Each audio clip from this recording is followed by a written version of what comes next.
Good evening, wherever you are. This is Riley Knox from ConferenceHype. From the July 2025 edition of JCO Oncology Practice, this journal review looks at teaching communication skills and developing comfort with difficult conversations, a combined palliative care oncology simulation session for hematology oncology fellows. Background: ASCO strongly endorses the integration of palliative care to improve outcomes and support patients in their cancer trajectories. Methods: we designed and piloted a didactic simulation session for each fellowship class, led by a faculty member who is dual board certified in medical oncology and hospice palliative medicine. Results: in year 1, 16 of 21 fellows completed pre- and post-sim surveys. Discussion: tools.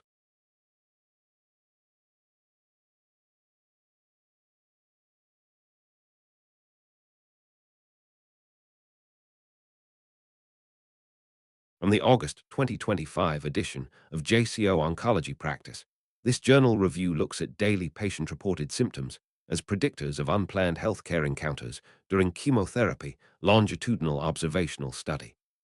Background: chemotherapy can cause symptoms that impair quality of life and lead to unplanned healthcare encounters, such as emergency department visits and inpatient admissions.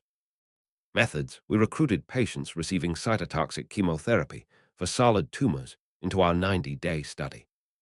Results: on days with moderate to severe symptom levels, the odds of having one or more UHE within 7 days were 4.53 times higher for vomiting, 2.84 times higher for decreased appetite, 2.5 times higher for shortness of breath, 1.76 times higher for diarrhea, 1.65 times higher for fatigue, and 1.58 times higher for pain relative to days with no to mild levels of that symptom.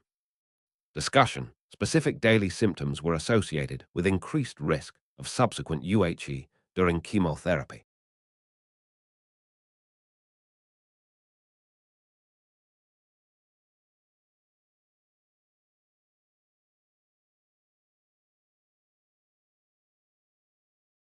From the September 2025 edition of JCO Oncology Practice, this journal review looks at defining the rates of cytokine release syndrome associated with talquetamab step-up doses. Background: talquetamab is a G protein-coupled receptor class C group 5-member D T-cell engaging antibody, approved for relapsed refractory multiple myeloma. Methods: patients with RRMM who completed the talquetamab once a week or once every 2 weeks step-up dosing schedule between September 2023 and November 2024 were identified via the institutional database. Results: 50 patients completed the talquetamab step-up dosing phase during the study period. CRS occurred at a rate of 80%. Discussion: our findings suggested that the fourth talquetamab dose could be administered in outpatient settings given its high tolerability.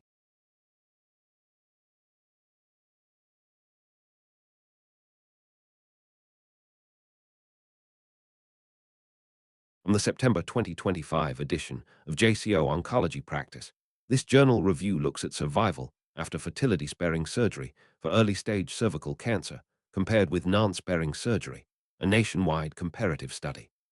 Background: the oncologic safety of fertility-sparing surgery in young women with early-stage cervical cancer is largely based on retrospective data from small series, highlighting the need for larger studies to validate its safety.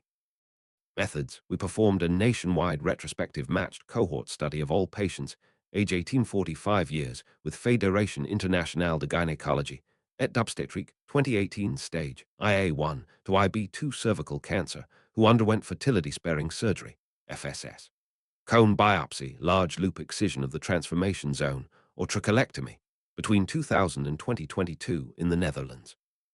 Results: in total, 1,446 patients were included, 482 treated with FSS, and 964 with a hysterectomy. 57.5% had stage 1A1 or 1A2, and 42.5% had IB1 or IB2 cervical cancer. Discussion: women treated with FSS had a significantly higher recurrence rate than patients who had the uterus completely removed. That is it for this segment. If there are any medical conferences or events you want covered, tag our team on X.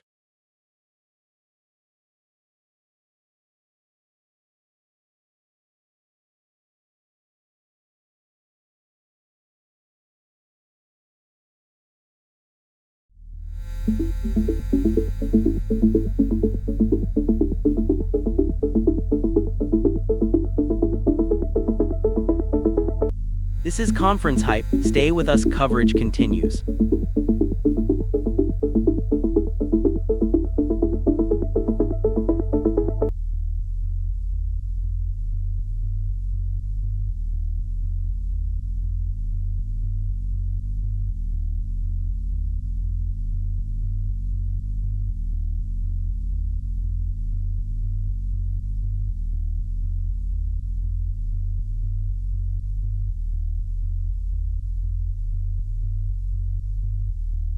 From the August 2025 edition of JCO Oncology Practice, this journal review looks at racial and ethnic disparities in receipt of guideline-concordant pancreatic cancer care among older adults in the United States. Background: patients racialized as Black experience a higher mortality from pancreatic cancer.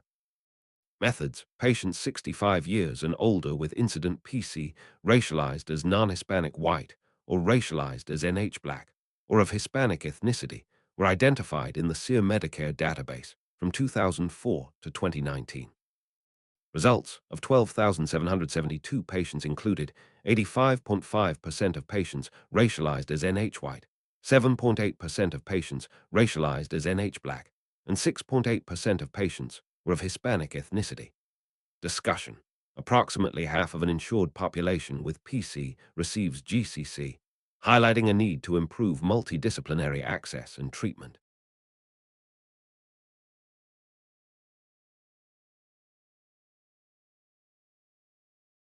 From the July 2025 edition of JCO Oncology Practice, this journal review looks at unmet social needs among cancer survivors who are concomitant caregivers, a cross-sectional analysis of the Health Information National Trends Survey.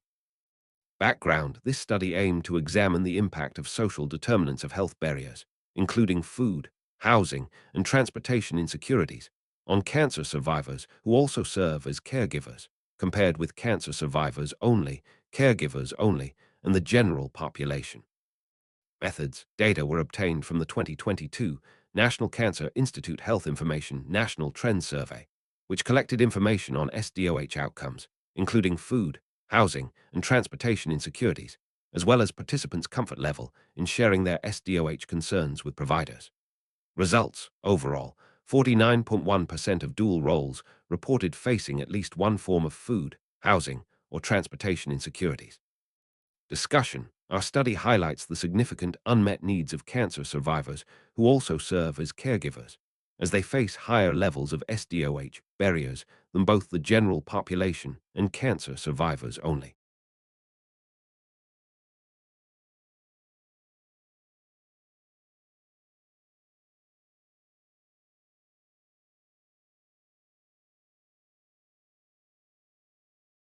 From the December 2025 edition of JCO Oncology Practice, this is a review covering timing of immunotherapy in practice, feasibility, and impact of morning checkpoint inhibitor administration. Immune checkpoint inhibitors are a core mainstay of cancer care. In routine practice, the time of day of administration of ICIs invariably is not stipulated in the clinical notes.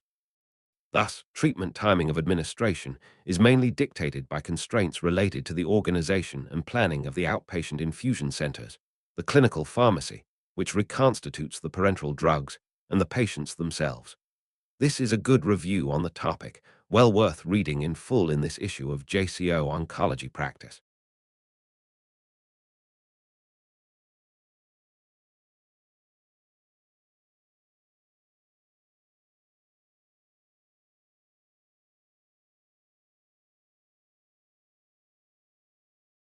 From the February 2024 edition of JCO Oncology Practice, this journal review looks at impact of premedication de-escalation on incidence of infusion-related reactions with daratumumab. Background: daratumumab is an anti-CD38 monoclonal antibody used to treat multiple myeloma and light chain amyloidosis. Methods: a retrospective chart review at the Mayo Clinic reviewed eligible patients with multiple myeloma or amyloid light chain amyloidosis who received their first dose of daratumumab within the 4 months preceding the date of implementation, or no more than 4 months after the date of implementation on April 13, 2022. Results: nearly all patients received daratumumab by SC route of administration. Discussion: omission of premedications after cycle 1 of daratumumab did not increase the incidence of infusion. That is it for this segment. If there are any medical conferences or events you want covered, tag our team on X.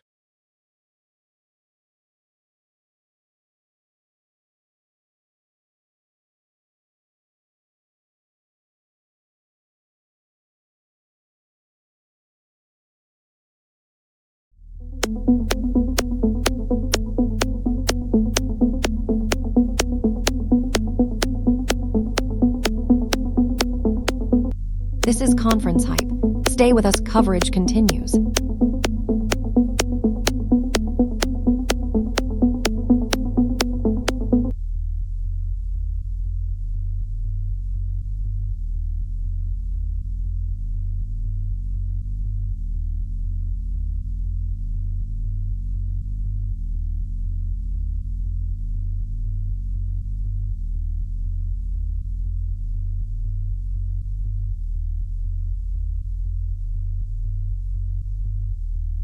ConferenceHype is interactive AI commentary only. It is not reporting, journalism, medical education, clinical guidance, scientific validation, legal advice, or financial advice. ConferenceHype is independent and is not affiliated with conference organizers, presenters, sponsors, or exhibitors. From the September 2025 edition of JCO Oncology Practice, this journal review looks at staff perspectives on normalizing and sustaining electronic patient-reported outcomes monitoring at 6 U.S. health systems. Background: we assess the perspectives of staff from 6 health systems to understand how electronic symptom management, an ECM program that supports patients during chemotherapy and after surgery, is normalized and sustained. Methods: starting in 2019, we integrated ECM into routine clinical practice and assessed its effectiveness using a cluster randomized stepped wedge trial results. Of the 211 staff who initiated the survey, 169 completed it. Discussion: clinical staff reported moderate levels of normalization and capacity for sustainability.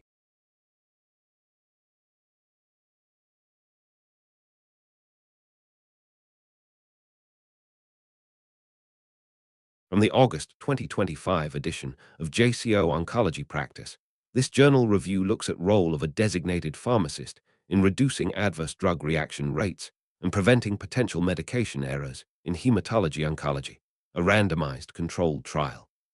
Background: evidence is insufficient regarding pharmacists' impact on reducing adverse drug reactions in oncology. Methods: this single-center randomized clinical trial was conducted at its outpatient hematology oncology clinics from July 2020 to October 2022. Results: the study included 182 patients, 91 in each group. Discussion: integrating an oncology pharmacist into hematology oncology clinics reduces ADRs and improves the detection and prevention of potentially serious MEs.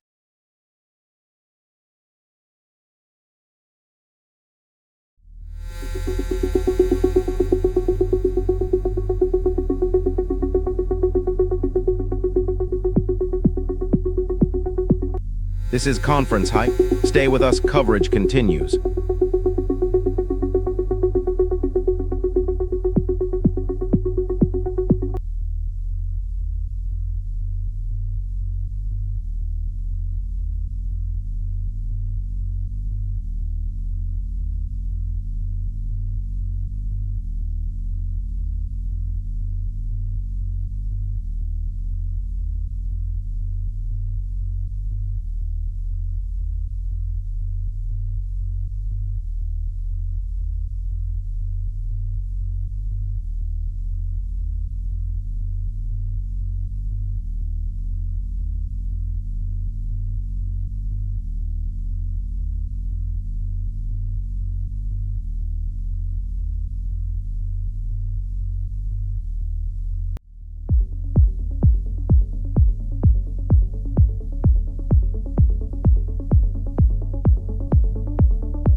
This is ConferenceHype.